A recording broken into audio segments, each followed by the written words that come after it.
We now start module 3 of chapter 7.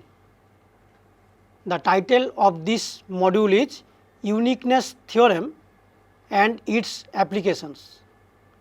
In this module, we discuss how does the behavior of an analytic function at a sequence of points influence its behavior elsewhere. We prove that if f is analytic in mod z minus z0 less than r, and if Zn is a sequence of points converging to z0, and if f of Zn equal to 0, then fz equal to 0 throughout the region mod z minus z0 less than r. However, the result is not true for the function of a real variable. We provide an example in support of this. We then prove the generalization of this result, which is known as uniqueness theorem. This theorem has an great importance in the theory of function of a complex variable. We also prove identity theorem. We know cos square x plus sin square x equal to 1, cos square x minus sin square x equal to cos 2x, and so on, and these results are true for real variable x. However, using uniqueness theorem, we show that these results are also true for the complex variable z. After that, we will prove maximum modulus theorem, minimum modulus theorem.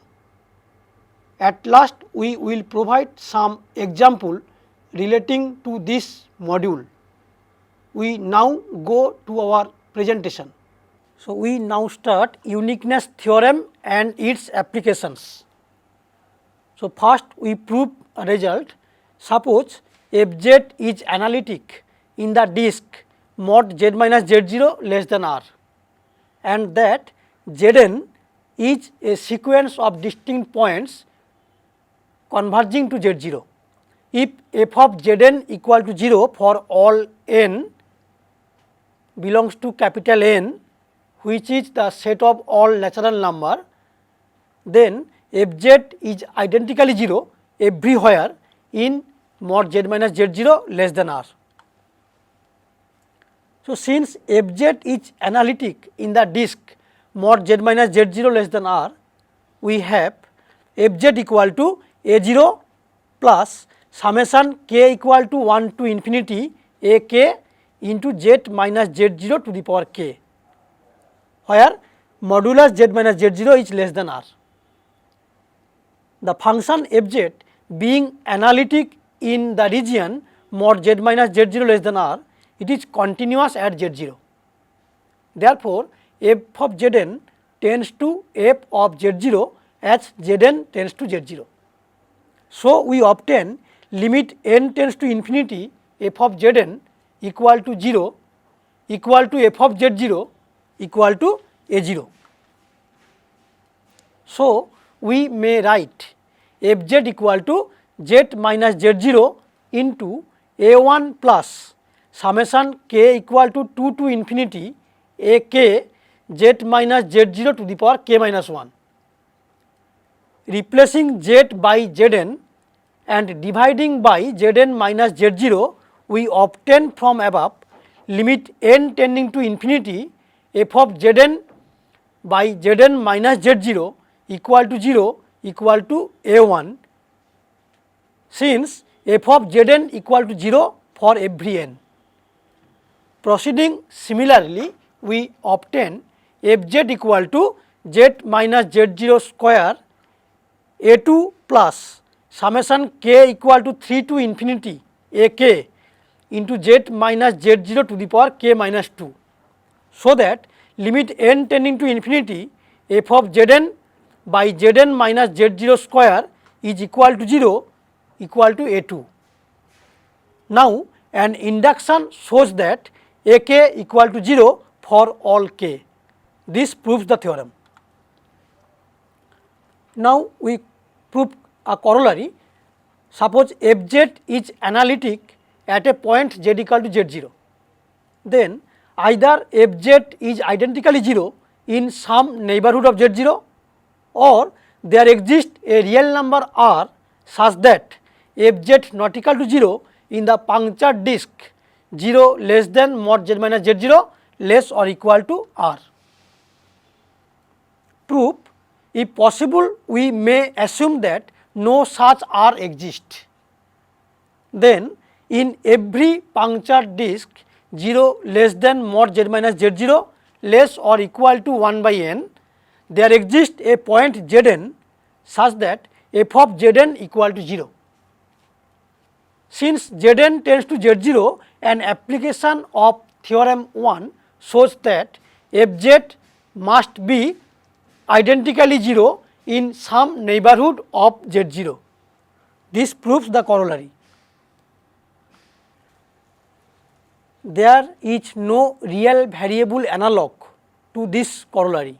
As for example, the function f(x) equal to x square sin pi by x if x is not equal to 0 and equal to 0 if x equal to 0 is differentiable for all real x with f of 1 by n equal to 0 for all n. However, f(x) not equal to 0 in any neighborhood of the origin. Now we prove uniqueness theorem, which is a generalization of theorem 1.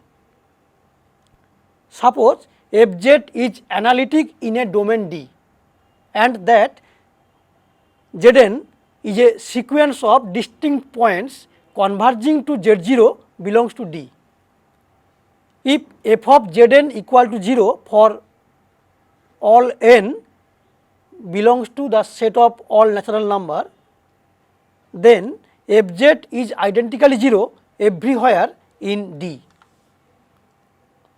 So proof: we consider the following two disjoint sets, capital A which is equal to small a belongs to D such that fz is identically 0 in some neighborhood of small a. Capital B is the set containing all a belongs to D such that fz not equal to 0 for all z in some deleted neighborhood of A. Then by corollary 1, every point in D is either in A or in B. It may easily be verified that both the sets A and B are open. Since the domain D, which is equal to A union B, is connected, either A or B must be the empty set. So by theorem 1, the point z0 is in A, thus B equal to void. This means that A equal to D and fz is equivalent to 0 everywhere in D. This proves the theorem. Now we prove identity theorem. The result is, suppose Zn is a sequence of points having a limit point in a domain D. If fz and gz are analytic in D with f of zn equal to g of zn for all n, then fz is identically equal to gz throughout the domain D. Proof: let z0 be the limit point of the sequence zn. Then there exists a subsequence znk which converges to z0. We assume that hz equal to fz minus gz. Then hnk equal to 0 for all points of the sequence znk. So an application of theorem 2 shows that hz is identically 0 in D. and this proves the theorem.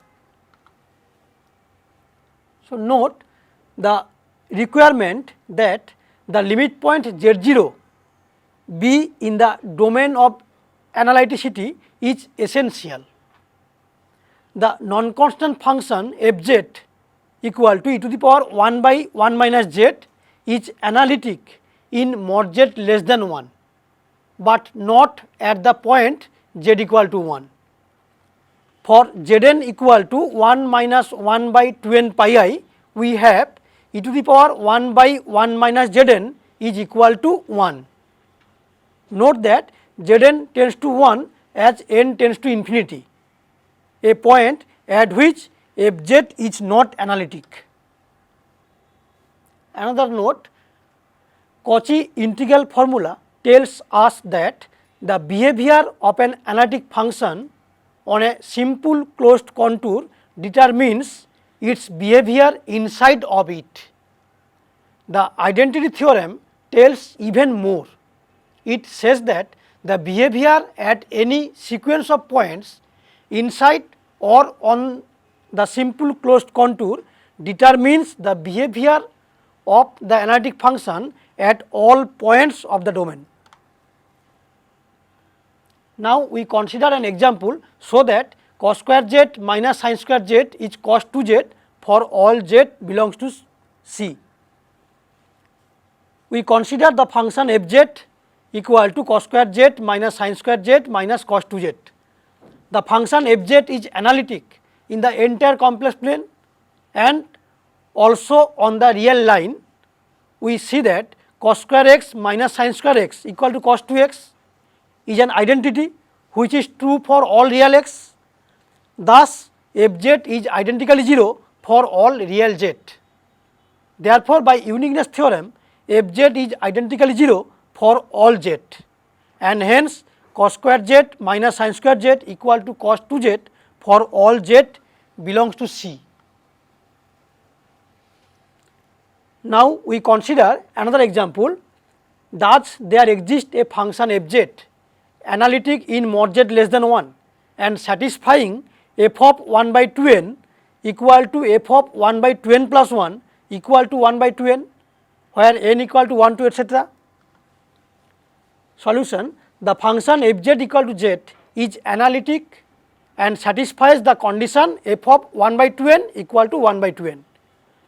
By identity theorem, this is the only such analytic function. Since f of 1 by 2n plus 1 not equal to 1 by 2n, there does not exist an analytic function which satisfies the required property. However, we can construct an analytic function in mod z less than 1 that satisfies f of 1 by 2n plus 1 equal to 1 by 2n for all n. Setting z equal to 1 by 2n plus 1, we see that 1 by 2n equal to z by 1 minus z. So, our function is fz equal to z by 1 minus z, which satisfy the condition. So far, we have discussed how does the behavior of an analytic function at a sequence of points influence its behavior elsewhere. We prove uniqueness theorem, which states that if f is analytic in a domain D and if there exists a sequence Zn which converges in D, and if f of Zn equal to 0 for all n, then fz is identically 0 in D. We also prove identity theorem. Uniqueness theorem is an important theorem in complex analysis. By applying this theorem, we see that the trigonometrical identity cos square x plus sin square x equal to 1, cos square x minus sin square x equal to cos 2x is also true for complex variable.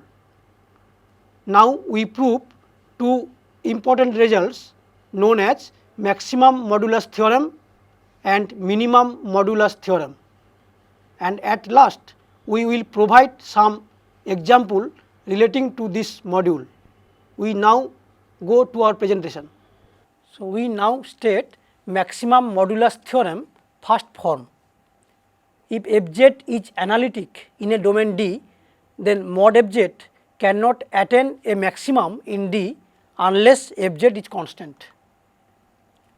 If possible, we may assume that mod fz attains its maximum at z0, which is a point in D. We choose a disk z minus z0 less or equal to r contained in D. Then by Gauss mean value theorem, we obtain f of z0 equal to 1 by 2 pi integral 0 to 2 pi f of z0 plus r e to the power I theta d theta. From this we obtain modulus f z0 is less or equal to 1 by 2 pi integral 0 to 2 pi modulus f of z0 plus r e to the power I theta d theta.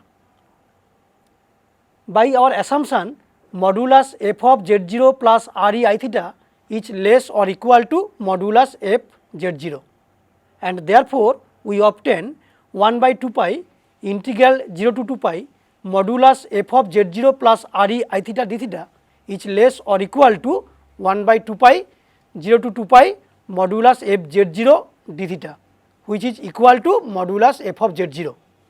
So combining 2 and 4, we obtain modulus f of z0 is equal to 1 by 2 pi integral 0 to 2 pi modulus f of z0 plus r e to the power I theta d theta, that is 1 by 2 pi integral 0 to 2 pi modulus f of z0 minus modulus f of z0 plus r e to the power I theta d theta is 0.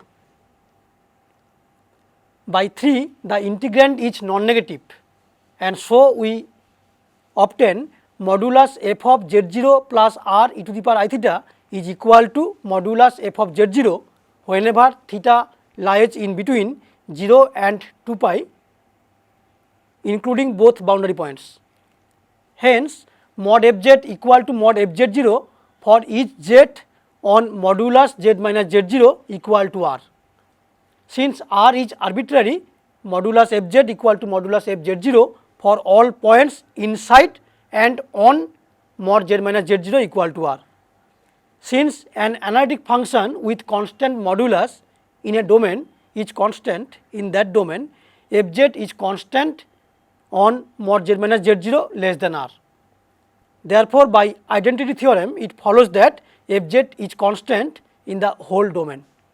Hence, mod fz cannot assume a maximum at a point of D unless fz is constant. So, from this result, it is natural to ask the question, suppose that f is analytic on a domain D and continuous on the boundary del D. So, by theorem 4, mod fz cannot attain its maximum in D unless fz is constant. So, the question arises, does mod fz attains its maximum on del D, that is on boundary? Another question, is mod fz less or equal to m on D when mod fz less or equal to m on del D? In general, the answer to both questions are negative. We prove maximum modulus theorem second form, which states that if fz is analytic in a bounded domain D and continuous on its closure, then mod fz attains a maximum on the boundary. Furthermore, mod fz does not attain a maximum at an interior point unless fz is constant. So, prove the domain D being bounded, its closure D bar is compact. Also, mod fz is a continuous real function on D closure. Therefore, by a known result, which states that if fz is continuous on a compact set E, then mod fz attains a maximum and minimum on E. By this result, we obtain mod fz attains a maximum somewhere in D closure. Since maximum value cannot occur at an interior point, by maximum modulus theorem first form, the maximum value must occur on the boundary. This proves the theorem. Now note, the following example shows that boundedness of the domain D in theorem 5 is essential. We consider fz equal to e to the power z and the domain D as all z belongs to C such that real z is positive. Then del D is the imaginary axis and modulus f of Iy equal to 1. However, mod fz is equal to e to the power x, which tends to infinity as z tending to infinity along the positive real axis. We consider another example. Suppose fz equal to e to the power I z square, that is equal to e to the power minus 2xy into e to the power I into x square minus y square, and we take domain D as all points z belongs to C for which real z is positive, imaginary z is negative. Then for points on the boundary del D, either x equal to 0 or y equal to 0, and so mod fz equal to 1. However, for y equal to minus x, where x is positive, we see that mod fz equal to e to the power 2x square, which tends to infinity as x tends to infinity. Now we consider an example. Find the maximum modulus of the function fz equal to z minus 3i on a circle having center at origin and radius 2. We have mod fz square, which is equal to mod z minus 3i square, and by putting z equal to x plus iy, we obtain this equal to mod z square minus 6 into imaginary z plus 9.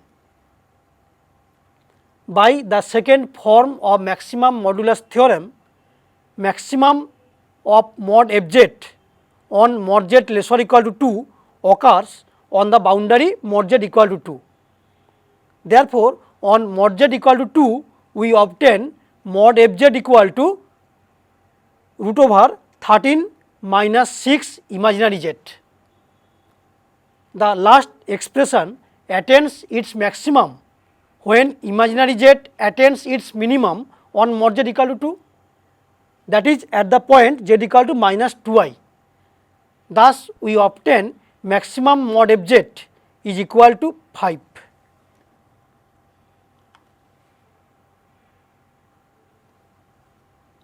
Now we prove minimum modulus theorem. The theorem is, suppose fz is analytic in a domain D and that fz not equal to 0 in D, then mod fz cannot attain a minimum in D unless fz is constant. If fz is also continuous on D closure, then mod fz attains a minimum on the boundary. So proof is simple. If fz not equal to 0 in D, then 1 by fz is analytic in D. So applying maximum modulus theorem to 1 by fz, we obtain the conclusion of minimum modulus theorem.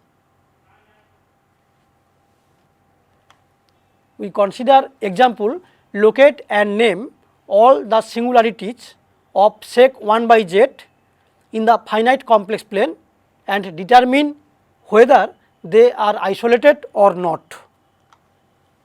So solution, here fz equal to sec 1 by z equal to 1 by cos 1 by z. So obviously the singularities of fz occur at the points where cos 1 by z equal to 0. Now cos 1 by z equal to 0, that means 1 by z equal to 2n plus 1 pi by 2, that is z equal to 2 by 2n plus 1 into pi, where n equal to 0 plus minus 1 plus minus 2 etc. We note that fz is undefined at z equal to 0. Therefore, z equal to 0 is also a singularity of fz. Since limit z tending to 2 by 2n plus 1 pi z minus 2 by 2n plus 1 pi into fz is equal to 4 into minus 1 to the power n by 2n plus 1 square into pi square, which is not 0.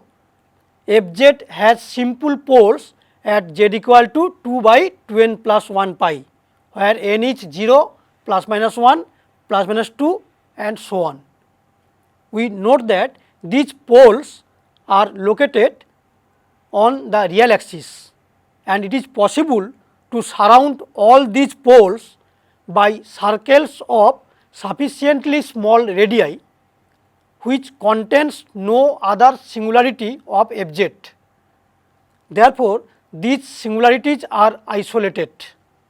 Since z equal to 0 is the limit point of such poles, z equal to 0 is also a non-isolated essential singularity of Fz.